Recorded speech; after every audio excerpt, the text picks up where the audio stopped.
Good evening, I'm Karen Larson. And I'm Brian Sanders. Video of the shooting reached more than 100,000 people on our Facebook page. Now, the officer says the dog was aggressive, but many of you are asking, was there another option? 2 Works For You reporter Nathan Edwards gets answered from the police chief tonight, new at 10.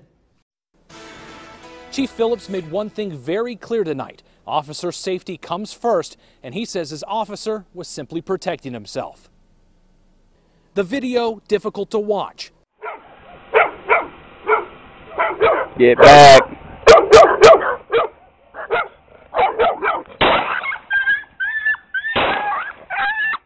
The images constantly running through the mind of Chief Richard Phillips. They have our deepest sympathy because we don't want to take anybody's pet.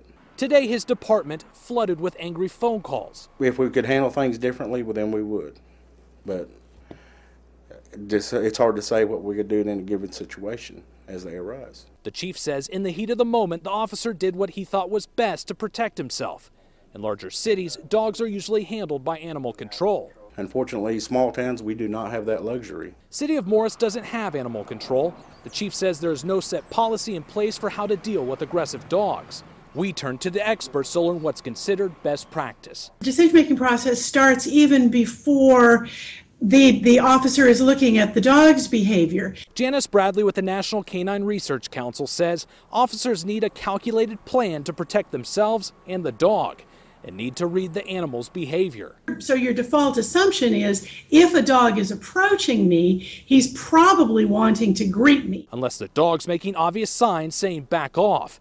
In that case, she says it's best for the officer to keep some distance. It's nice of him to at least apologize, but you can't replace her.